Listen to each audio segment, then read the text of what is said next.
Ladies and gentlemen, we have a stellar lineup of our panelists who's coming up on stage. So I want you to warm up your hands and please put your hands up together for Ms. Rakhi Sharma, Vice President Jovees. Can we put our hands together? Yes?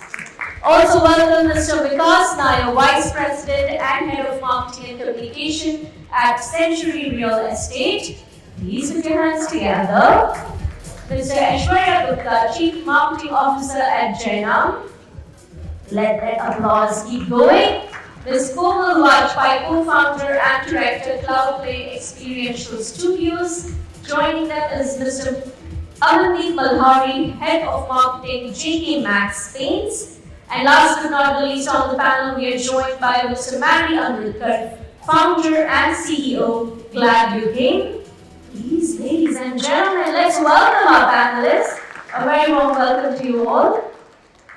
And the session will be moderated by Ms. Chakravorty, Director of Marketing Communications at Deloitte. Can we put our hands together and welcome our moderator. Welcome, Ms. Chakravorty.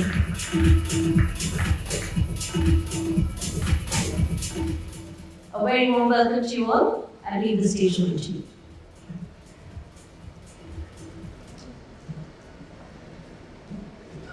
Good morning. Am I audible? I think it's a beautiful morning, and to get closer to your fraternity, I think we'll do anything for that. So I think, firstly, a big cheers that we've all taken out time for discussions like this. I'm extremely privileged to have an elite set of speakers, and to kind of unpack the topic, which is I think probably the biggest conundrum that's going on in everybody's mind. We've tried and gotten different industry leaders. It also helps us understand the nuances that each one is playing. And that's why the topic says either it's a collision or it's a collaboration. But before I get into the actual set of questions to each of my experts, I want to just shake up a little bit. Are we ready for that? Because I think it's important. Some numbers state more than what we all say together, right? So I think numbers never lie. And to start with, I come from the world of consulting. So consultants are always number crunching and talking data and stats. So very pleased to talk about our latest global CMO study, which threw some very startling facts. Of course, these are not surprises that we're getting, but the fact is that these are making us more conscious of how we are strategizing. One of the big changes that we are seeing is how clients and consumers are applying the tactics of discovery. The whole discovery range has changed. In fact, numbers state that 60% of consumers now actually consume social content. They discover more and get more recommendations through influencers.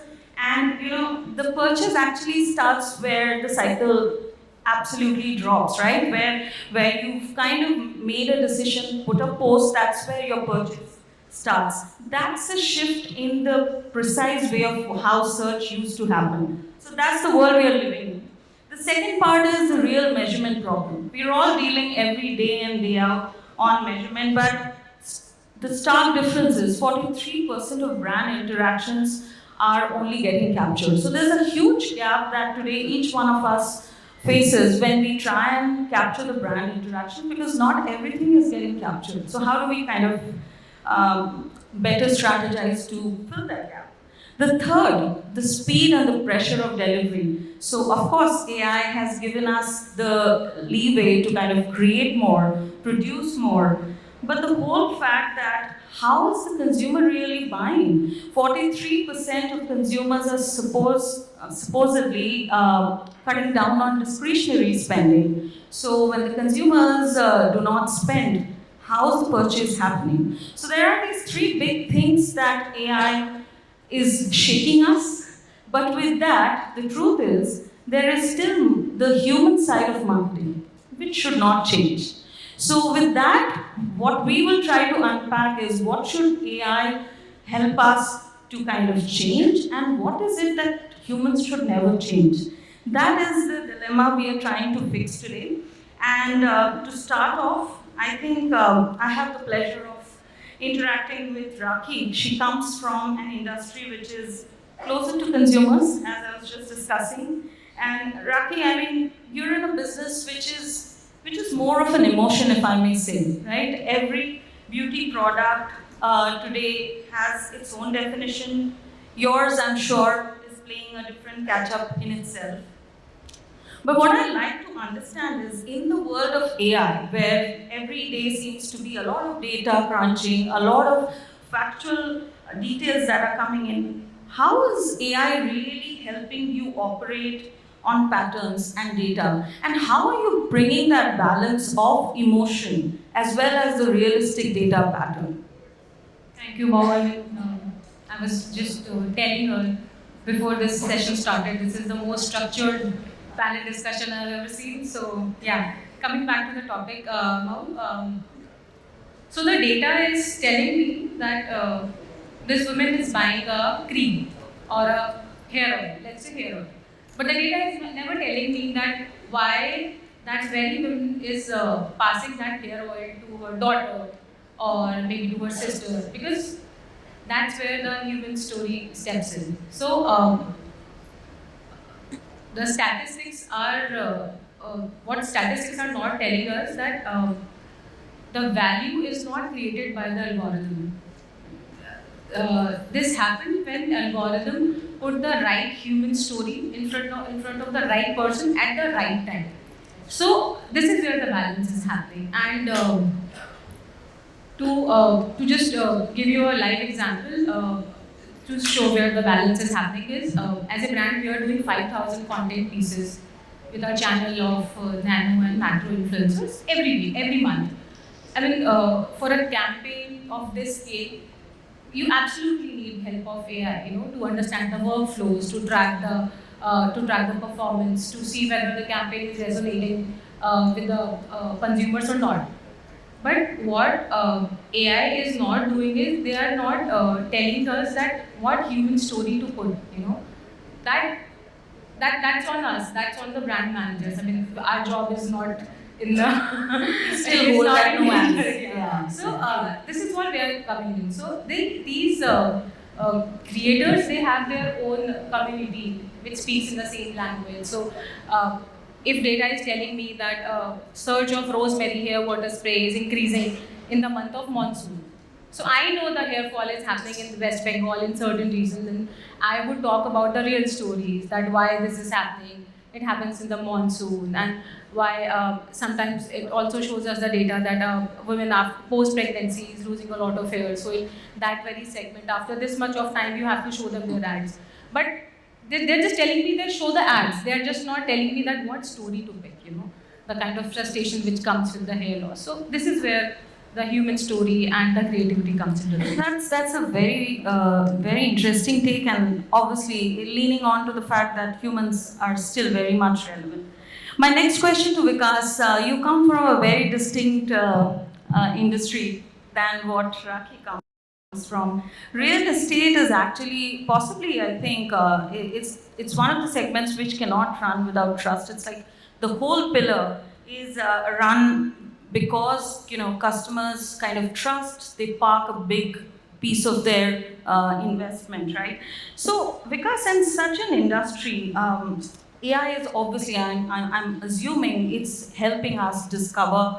It's also kind of bringing in the profile intent. It's kind of giving us that predictability. There's also a personal outreach which can be done by analyzing all of this.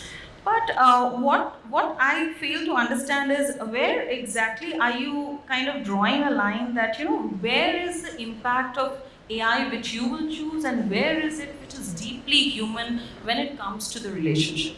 Sure. Thanks, Ram. So yeah, I mean, real estate is a bit of a unique category in that sense. So it's arguably, I think, the what do I say? The biggest purchase a person makes in his life, probably. But at the same time, it's also a category where you don't straight away get to see the product, right? You have to still wait for about 2-3 years. Usually the purchase happens during construction, so you don't see what you're finally getting. So you would have already probably spent most of your money, you would have paid up most of your money before even you kind of see what you're getting for that money. So yes, I mean, trust becomes extremely important in a category like that. And also it's a very high involvement category. It's a category where people take, usually the buying cycles are really long. It stretches a few months, if not, a year or so. And the prospect also through the funnel goes through various stages, right? I mean, there is a discovery stage and there is a consideration stage. From the consideration stage, then there's a product selection. I mean, there's a whole lot of gates that a prospect can pass through, and during each of those stages is an opportunity for the brand to interact, to engage with the customer, to kind of send relevant information at that point in time, etc. So yeah, I mean, it's a complex purchasing process and a slightly complicated sector as such. And there's a lot of lack of information. I would say usually it happens when there are a lot of first home buyers. A lot of real estate purchases in metro cities are first home buyers. So there is a genuine lack of understanding of how the category works, or how you should select a product, how you should kind of shortlist what kind of considerations you should have, etc. So all that gives us a great opportunity to kind of build trust.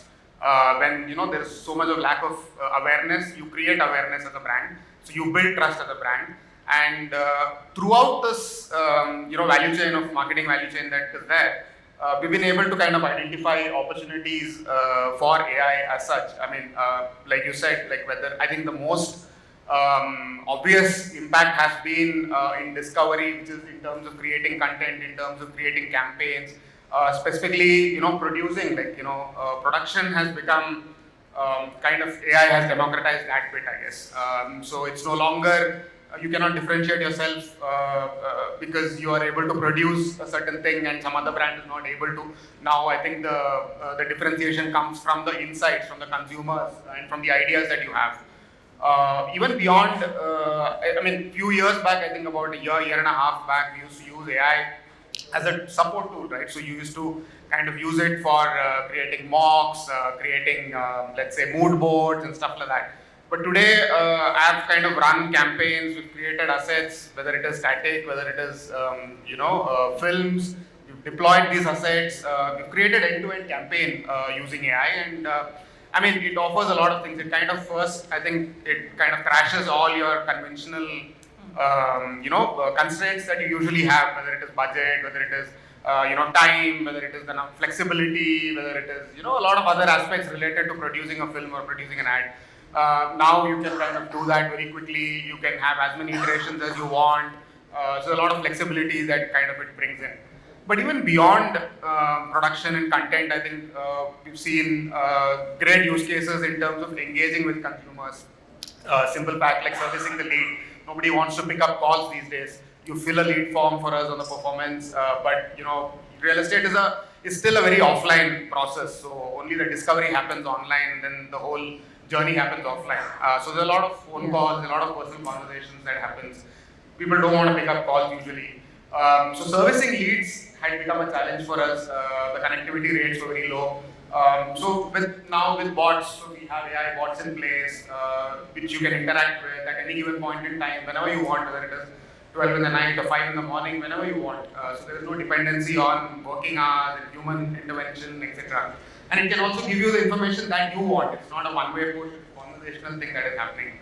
So these are two strong use cases that we're currently kind of, Sure. That's kind of also giving me an indication that it is definitely not a collision. It is a collaboration. One cannot work because obviously you have taken a few stand where independently campaigns are being run by AI, but then the human intervention is still needed because if bots go wrong, I don't know what will happen to the best customers, right? So that's interesting, right? Coming from two different categories, a B2C and a B2B category, we see that AI is still accepted, the culture is changing, and with that, the whole aspect of how deeply one is relating and connecting with the end consumer is also changing. I talked about the human essence, and you come to my mind, Maddie, because you come from the industry which is running on the whole concept of authenticity, right? So you created Glad You Came with a very clear premise that PR and influencer marketing is needs to be accountable. Basically, needs to be accountable, credible, and it needs to come up with concepts that one will own in the marketplace. With AI, how are you trying to keep that promise? Because AI is essentially shaking the entire game of content, right? Because today, if you want, anybody can be a proficient content writer. You use a few prompts and that is up there. So where does the credibility, the whole matter about earning credible, authentic content come in? How are you trying to demarcate and position your brand up there? So when we introduced pay by result a few years back, our clear intent basically was, we don't want clients to just pay for the activity, but basically pay for the outcomes they see. So today at Glad You Came, with use of AI, we've been automating all the reporting at Glad You Came, all the research work, all the influencer shortlist. So all those things, 70% of our work has been automated through AI today. Only 20% where we, as a human interact, where is more of a campaign planning, where we require more of a storytelling for the brands. And 10% which we've kept is more of relationship building, the trust and the understanding on the product. So that we've had a framework at Glad You Came very clearly.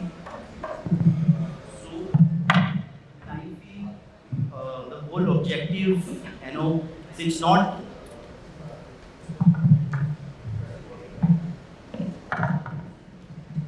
Hello. Yeah. So, the whole objective here is not AI versus creativity, but because if you see, AI is getting the creative people more powerful. So, the competition is not between AI and the humans. The competition is between how you guys are using AI and the ones who are not using. So, that is how the future is changing. I'll give you a very strong example. The people sitting in the room, I've started creating a creative for social media in less than 10 seconds through a paid ChatGPT version. So, you guys, this is a very good takeaway for you guys that, I don't require graphic designers in my company now. So, this is how, we are good that we are living in this era where we are getting to try so much things. So, this is how I feel that AI is replacing a lot of repetitive tasks, what we are doing. And it is not, changing the relationship, because that is very important. The trust factor is still with the humans. So, where we need to think ahead is, how we can implement. The whole objective is that we have access of AI to everyone. But how are we using it? How are we trying to automate it? I think is the real, crux about it. That's interesting because there could be a day where there are just so many creatives that ChatGPT just ends the limit. What happens that day is something that we need to keep in mind. Interesting takes from entrepreneurs like him. I'm going to bring another interesting aspect that Komal can bring in. You come from the world of experiential marketing, and we spoke on the side how content and tech going hand in hand. It's a beautiful place to be. I often like to be in that intersection. I see that you come from the world where often there's the aspect of customer delight, right? So customer gets delighted with the experience that you guys create. With AI, I'm sure that that promise is probably amplified, but at the same time, there is a little bit of a stopper, because like we were discussing, there could be repetitions, there could be a custom version which is not custom version anymore, right? So in such a scenario, Komal, where does AI genuinely add value in your experience design? Because a surprise and a magic cannot coexist in a world like this. Thanks, Mo. And yes, I think it's very important to have that distinction about prediction and magic. So what at CloudPlay, what we do is, after so many trials and efforts, and since AI has been out, since we are in that content and tech space, so what our team has kind of figured out, and we are trying to adapt to it, is like a pyramid approach. Wherein at the bottom of the pyramid we've got production and adaptation, which is about creating assets and versions of it and customizing it to probably the brand guidelines and logos and event theme, etc. So these two levels, the base two levels, AI is really good at it. With some really good prompt engineering, we can get some results which are fast and get client approvals and move ahead in the pyramid. Which something that used to take us days or weeks, we can generate it in a couple of hours. So for production and adaptation, I think AI is a powerful tool. When we move up the pyramid, where it's about insights, which is about human behavior, and it's also about creating original thought, and finally the experience that people are going to take from that event, I think these three levels, still it's the human power, or the human creativity still is going to shine at that point. So AI is a powerful collaborator at the lower levels, but as we move up, I think it's still. I'm sure at the top, it might be something which is, one has to just kind of realize where the real buyer is, right? And how can creativity influence there rather than just AI with automation. Great take. I will now come to Aishwarya. Aishwarya, you come from a totally different background, and I'm actually very excited that somebody like you is there on this panel. So you come from the world of brokerage and fintech, right? It's something which traditionally has been very guarded. It's something that people would think twice, because while AI can do its magic, there are big issues that can happen if one messes up. So, in a financial service brand like you, there is a tension of using data to the competitive advantage, but at the same time, trust is something that holds the biggest truth, right? How are you kind of tweaking your strategies in the day and age today, where predictive intelligence tells you what are the patterns, how are you kind of bringing that to life through your creative instinct, and how are you keeping that balance, Aishwarya, when it comes to, how can AI make the quick calls, the quick decisions? Cool. Thank you so much, Mo. And as you rightly mentioned, apparently this category is most regulated category. And thanks to SEBI, thanks to NSE, BSE, India is one of the most regulated market across world when it comes to investment in equity and this segment. And we do have a lot of guardrails through that. Now coming to the part where how AI is supporting us and how we do play when it comes to creativity. See, AI is giving me a lot of signals today. Okay, AI has reduced a lot of uncertainty for me, but has increased complexity because I do have more signals than before. There was a time when we used to take call on periodic researches, be it our brand health tracks, be it our consumer researches. But now I do have a real-time data. I know where my consumer is moving, how my consumer is perceiving. Whatever the offering, product, initiatives we do have, we can easily evaluate if this is working or not working on a real-time basis today. But parallel to that, the trust factor will remain constant if I want to build my brand equity. And that is in all investment sector, be it brokerage, be it even tomorrow real estate, be it gold, anywhere. Wherever you go, people do need that trust. Because that trust will give the further signals to your consideration, to your acquisition, to your trial and adoption metrics. Those are very hard metrics to have on the table for any marketer. And to ensure that these are moving, you have to have the trust in place. So understanding consumer, knowing where you are moving, and if you need to make real-time tweaking, then you depend on the data, on a real-time data which you get through AI. But again, when it comes to the brand equity model, which you would want to build in any specific archetype over the period of next 5 year, 10 year, then you move slightly towards the trust factor. You then put your creative instinct. Even behind creative instinct is more now consumer instinct. Okay, because all are talking about in one or another panel that AI is giving me a lot of signal. Parallelly, consumer is also getting a lot of signals. There was time when consumer used to keep one campaign as a shelf life for 2 years, but now every campaign to have a shelf life of 3 to 4 months.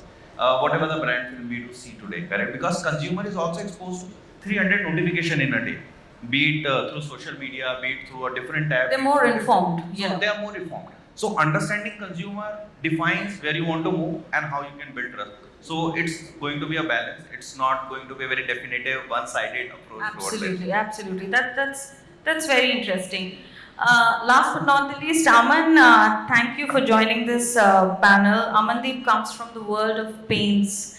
It's probably the biggest asset on visual design that one can own. It's also very personal, I feel, right? But in an era where we are living almost a machinery life, very mechanical, paint, while it sits as a category which is deeply emotional, it's also something that people personalize based on what they want to choose. How is AI helping you move from a category which has largely been through shade cards, through choices of the surface area calculations, etc., to going really genuine in creating a niche category of your own and, maybe giving you some aspirational cues, right? Is it really helping you there? That's the question I have for you.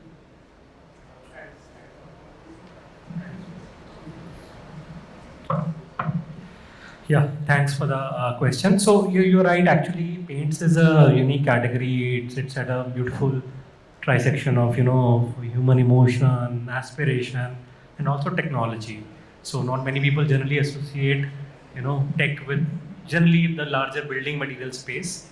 But actually paints is sort of an outlier in that sense that there are actually use cases of tech which have existed in paint even before the current AI boom happened. So one of the biggest use cases has been something called as a visualizer, which basically allows you to see how your home will look post the painting process without actually committing to it. So just open up an app, fire an app, choose the colors you want, and you can actually see your home being painted in that through tech. So this was the first generation of visualizer. So how AI has helped and is helping the category is that the AI is making these visualizations much more intelligent, more powerful. So if I want to see, if I give a prompt like I want a European look or I want a bohemian look, the AI can help me in getting the exact inspiration I'm looking at, which was earlier not possible because it was still left much to the user to visualize what do I want. Now that power because of the AI. Predictability, smartness. Absolutely. Yeah. Another very important use case which actually we implement almost on a daily basis is the fact that the category has so many cultural and personal nuances. A house in Delhi looks very different from a house in Kerala. The preference for colors, north is all about pastel, lighter shades. The southern and eastern part of India has a preference for darker many shades. India within India, that's true. Yeah, so AI is helping us solve that conundrum that if a regular graphic designer would have taken, I don't know how many days to do that, AI helps me do it at scale. I can have 30 different creatives for 30 Indian states in exactly the way their houses look, in exactly the way people dress up, and in exactly the way their color choices are, and it makes my campaigns much more powerful. So that's one. And a third emerging case which is actually helping us is AI actually going into that point of scraping millions of data points about consumers, their Pinterest dashboards, their social media profiles, and creating an aspiration persona about. So rather than saying, okay, these are the 5 shades of cream, they say, okay, this is your travel history and all. This is how I think you are. Would you like me to suggest you something? So making it much more personalized. Yes. This thing. Otherwise, which was a very functional, you said pick up a shade from a shade card. So it is making that standard functional thing very much integrated into his persona and his thing. And also in some areas, again, emerging use cases are like AI is also helping us create new product concepts. So if people are saying that India is burning right now because of heat, Mr. Tanwani also in the earlier day mentioned about a product concept.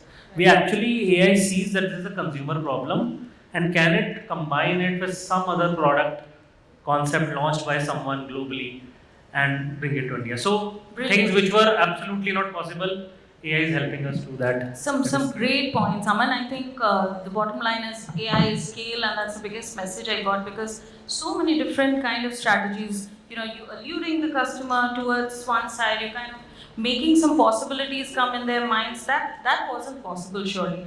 So I think each one of you have brought in some brilliant use cases, and I think each of us are still battling with our own set of challenges.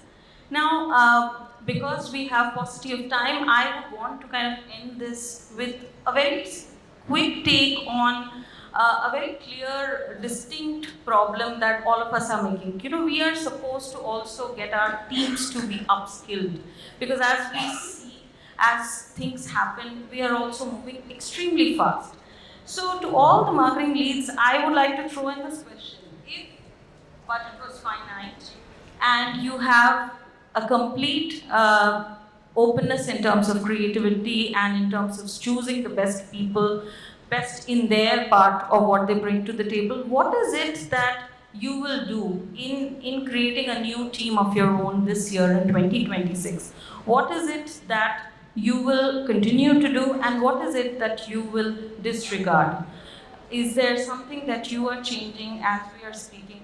I would like all of you to just quickly summarize with maybe a word or two, a sentence, whatever, short and sweet. Sure, I'll go first. When it comes to what I would respect maybe flexibility, adaptability today, and intent to understand consumer, because consumer is changing on a daily basis. What I would disregard in this case is the baggage. So if anyone is coming with 5 year, 10 year of experience, whatever they have done in the past will not work in future. That's true. That's something we have to accept today. So if they are open to do experiment, they are open to fail fast, learn fast. That sort of intent is what we do. Fail fast. So you're saying yes, fail fast and learn because fast. whatever they have learned in the past Correct. will not work. Correct. Okay, great. Correct. Yeah. Anyone else? Yeah, I think affinity to technology is something that I will really look at. Tech savvy in the tech. Tech savvy, people who are comfortable using technology. Kind of using it as a tool. I think Absolutely. probably wouldn't have played a big role earlier, but today I think it becomes very important. Amazing. Yeah, definitely. I mean, Yes. how quickly they can read the data. I mean, it has just become the They need to be comfortable with data. Exactly. Just how quickly you read the data and get the 100%. In our profession, without that, because data tells a unique story of its own. Aman? Yeah. So I would like the new set of people who are coming, because we just talked about the topic of AI. People to have that feeling of being brand evangelist. AI can do everything for you, but do I need to do that necessarily? That ethical question, I think, is the most important attribute which I would want my team of tomorrow to have it. Plus one to Just that. because you can do Absolutely. it does not mean that you have to do it. Correct. Yes, Maddie. At GlideUK, we've already started implementing, I've already hired 2 AI people. So, the people who are not upscaling, I'm letting them go. So, I've already, because I've read somewhere that if we don't upscale, out of 5, 4 jobs will go. So, a message to all the people out here as well, that we'll have to start using AI. At least spend 2 hours. So daily adoption basis. of AI, people who are comfortable Yes. with adoption of more and more AI. Correct. Great. Komal?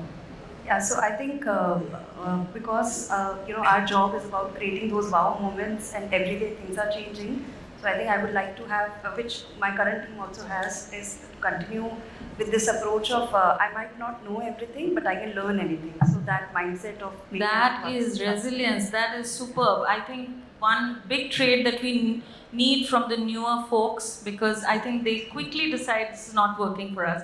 Right, so brilliant. So I think we had a stellar panel. I think each one of us are leaving the stage with our set of learnings that we've learned from each other, and I personally definitely enjoyed speaking to you. We will have a lot of chance to network and talk with the panelists. Please make best use of them. Thank you, everyone.